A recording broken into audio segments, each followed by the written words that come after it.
दोस्तों एक बहुत बड़ी खुशखबरी हमारे तमाम बिहार के साथियों के लिए आ गई है और वो है बिहार को एक बहुत स्पेशल पैकेज मिल गया है। यानी कि बिहार को लगभग 60,000 करोड़ रुपया भारत सरकार द्वारा दिया गया है। भले ही उसके खिलाफ हमारे जो विपक्ष में बैठे लोग हैं वो कह रहे हैं कि बिहार को झुनझुना थमा दिया गया है, लेकिन चलिए अब हम आपको बताने जा रहे हैं कि बिहार को भले ही विशेष राज्य का दर्जा ना मिला हो, लेकिन बिहार को 60,000 करोड़ रुपया जो है वो खर्चने के लिए मिल गया है। नमस्कार दोस्तों, मेरा नाम बिट्टू सिंह है। आप इस वीडियो को द बिट्टू सिंह पर देखना शुरू कर चुके हैं। वीडियो को लाइक पहले कर दीजिएगा।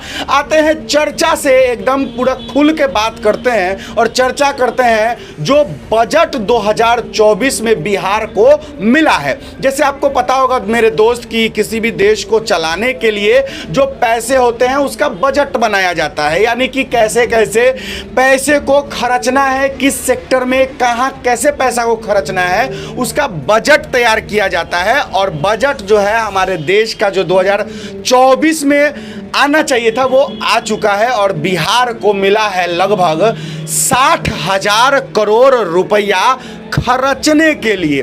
अब जरा समझिएगा कि इन 60,000 करोड़ रुपया को कहां कहां खर्चने के लिए मिला है। तो सबसे पहले 26,000 करोड़ रुपया का 3 गो एक्सप्रेस वे बनेगा। एक्सप्रेस वे तो जानते हैं, लंबा एक्सप्रेस वे हाईवे जो सड़क होता है, कौन कौन से जान लीजिए। देखिए, Patna Purnia express way, Buxar Bhagalpur express way और वैशाली बोधगया का जो एक्सप्रेस वे है, ये 3 एक्सप्रेस वे बनाने के लिए बिहार में सरकार ने लगभग 26,000 करोड़ रुपया बिहार को दिया है।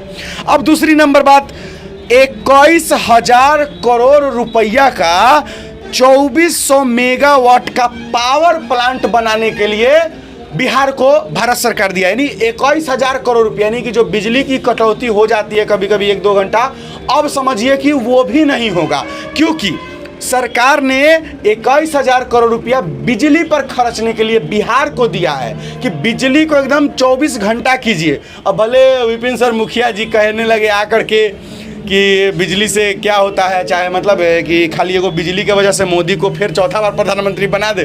खैर वो बात नहीं है, मजाक से हटके 21,000 करोड़ रुपया जो है बिजली को बनाने के लिए और 24 घंटे बिजली रहे बिहार में, इसके लिए खर्चना है, बिहार सरकार को पैसा मिलेगा। अब है बिहार के गया में, जो आप लोग सुनना चाह रहे हैं वो सुन लीजिए। देखिए, रोजगार फैक्ट्री की बात होती है, बिहार में रोजगार नहीं है, फैक्ट्रियां नहीं, उसके लिए क्या मिला। देखिए, बिहार के गया में औद्योगिक विकास को बढ़ावा मिले, इसके लिए भी सरकार वित्तीय मदद करेगी। यानी कि जो है बिहार, उसमें गया जो जिला है वहाँ इंडस्ट्रीज लगे, फैक्ट्री लगे, इसके लिए भारत सरकार पैसा खर्चने को तैयार है। बिहार सरकार को इसमें सहयोग करेगी, भारत सरकार पैसा देगी। अब है 24,000 करोड़ रुपया का 2 लेन वाला पुल बनेगा। अब भले ही पुलवा गिर जाए वो अलग बात है, लेकिन सरकार, भारत सरकार 24,000 करोड़ रुपया का 2 लेन वाला पुल बनाने के लिए पैसा जो है बिहार सरकार को दे रही है। अब भले बिहार सरकार में मौजूद जो भी मंत्री भ्रष्ट हो या फिर जो इंजीनियर ठेकेदार भ्रष्ट हो, पैसा खा जाए, पुलवा गिरा दे, वो अलग बात है, लेकिन पैसा 24,000 करोड़ रुपया बिहार को मिला है। अब बाढ़ से निपटने के लिए 11,500 करोड़ रुपया बिहार सरकार को मिला है, नेपाल में डैम बनाने के लिए। बाढ़ की समस्या बिहार में अक्सर आ जाती है जब बरसात आता है या बाढ़ का समय जिस समय आता है, मतलब गर्मी के जस्ट थोड़ी बाद जब बारिश आती है, तो उस समय एकदम निश्चित है कि बिहार में बाढ़ आना तय है। तो उस बाढ़ से निपटने के लिए भारत सरकार ने बिहार को 11,500 करोड़ रुपया दिया है। अब आते हैं पर्यटन को बढ़ावा देना है।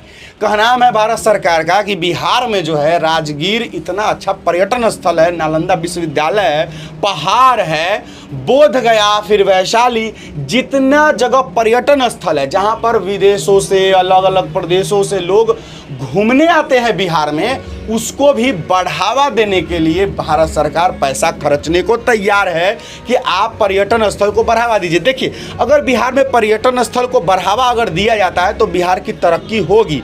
ऐसे तरक्की होगी कि जब विदेशों से लोग घूमने बिहार आएंगे या अलग अलग प्रदेशों से बिहार लोग घूमने आएंगे तो क्या होगा कि बाहर की जो पैसे होंगे वो हमारे बिहार राज्य में इन्वेस्ट होगा, यहाँ पर आएगा, तो इससे बिहार का तरक्की होगा। अब सबसे बड़ा बात हम आपको एगो बता दें कि यहाँ पर मेडिकल कॉलेज और कई एयरपोर्ट बनाने की भी मांग हुई थी, तो इस पर भी भारत सरकार ने मदद करना चाहा है और मेडिकल कॉलेज खोलने के लिए और कई सारे एयरपोर्ट खोलने के लिए भारत सरकार ने बिहार को पैसा दिया है। अब सबसे बड़ा सवाल ये है कि क्या सच में बिहार को झुनझुना मिला है या सच में ये जो बजट पेश हुआ है भारत सरकार द्वारा और बिहार को जो मिला 59,000 करोड़ रुपया, क्या ये पैसा से बिहार तरक्की कर पाएगा?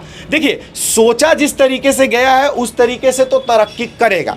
पर्यटन विभाग अगर आगे बढ़ेगा तो उससे ज़्यादा जो लोग बाहर से आएंगे तो बिहार का डेवलपमेंट होगा। एक्सप्रेस वे बनता है, ट्रांसपोर्टेशन सही, पहले जब देखिए ट्रांसपोर्टेशन सही होगा उसके बाद ही आपका यहाँ पे इंडस्ट्रीज़ और फैक्ट्रीज लगाने वाले लोग भी आएंगे। तो कहीं ना कहीं अगर एक्सप्रेस वे बनता है, सड़क पे खर्च हो रहा है, तो अभी अचानक से बिहार में फैक्ट्रियाँ और रोजगार मिलना शुरू नहीं होगा, लेकिन हाँ एक न एक दिन ये होगा। इसलिए होगा क्योंकि जब सड़कें हो जाएंगी सही, पर्यटन विभाग अगर पर्यटन स्थल सही हो जाएगा तो पर्यटन लोग घूमने अगर बिहार में आएंगे तो इससे क्या होगा कि यहाँ पर रोजगार के इन्वेस्टमेंट के मतलब साधन बढ़ जाएंगे। तो उसके बाद बिहार में फैक्ट्रीज अपने आप खुलने लगेगी, भले ही सरकारी ना खुले, यानी कि बोले तो सरकार के मदद से ना खुले, लेकिन प्राइवेट लोग जो होंगे बिजनेसमैन वो खुद बिहार आना चाहेंगे क्योंकि उनको ट्रांसपोर्टेशन का सही सुविधा मिल जाएगा। अब बात आती है कि बिहार के गया में जो बात कही गई है कि औद्योगिक विकास के लिए बढ़ावा देगा, तो उससे भी गया का विकास होगा, वहाँ फैक्ट्रीज लगेगी तो उससे बिहार का भी विकास होगा। तो यानी कि पूरा मिला जुला कर कहा जाए तो बिहार का विकास इस बजट से होगा। लेकिन हाँ, बिहार को विशेष राज्य का दर्जा अगर मिल जाता तो इससे कई गुना ज़्यादा विकास होता, कई गुना ज़्यादा, जिसका अंदाज़ा आप नहीं लगा सकते हैं। लेकिन बिहार को विशेष राज्य का दर्जा नहीं मिला है। अब मुझे शायद लगता है कि बिहार को विशेष राज्य का दर्जा नहीं ही मिलेगा, क्योंकि 2005 से नीतीश कुमार जब मुख्यमंत्री बने थे उस समय से वो प्रयास कर रहे हैं और आज 2024 हो गया, समझ रहे हैं, लगभग 2005 से 2024, अगला साल 2025 में ही जो 20 साल होने को है, तो 20 साल बीत गए और 20 साल में जब नहीं हुआ तो मुझे नहीं लगता है कि बिहार को विशेष राज्य का दर्जा मिलेगा। खैर, इसके पीछे रीज़न बताया जाता है कि बिहार में उतनी ज़्यादा समस्याएं नहीं है जो इसको विशेष राज्य का दर्जा दिया जाए, इसलिए भारत सरकार विशेष राज्य का दर्जा बिहार को नहीं देना चाहती है। और एक और देखिए, विशेष राज्य का दर्जा देने से सरकार पर प्रेशर भी बढ़ जाता है, सरकार को ज़्यादा पैसा खर्चना पड़ता है, किसी एक स्टेट पर ज़्यादा ध्यान देना पड़ता है, इससे प्रेशर पड़ जाता है। इसलिए भाई अगर मान लीजिए बिहार को विशेष राज्य का दर्जा अगर दे दिया जाए तो आंध्र प्रदेश भी चिल्लाना शुरू करेगा, आंध्र प्रदेश भी कहने लगेगा कि हमें भी विशेष राज्य का दर्जा दीजिए। तो इसलिए कहीं ना कहीं मोदी जी सोचते हैं कि ये कितना को विशेष राज्य का दर्जा दे, एगो भाई को देंगे तो दूसरा भाई नाराज हो जाएगा, इसलिए केकरो नहीं देंगे। तो दोस्तों, कैसी लगी वीडियो कमेंट बॉक्स में राय विचार दे दीजिएगा। क्या लगता है आपको विशेष राज्य का दर्जा बिहार को देना चाहिए? ज़रूर कमेंट बॉक्स में लिखिएगा। आज के लिए इतना ही। जय श्री राम, हर हर महादेव, जय बिहार, जय हिंद।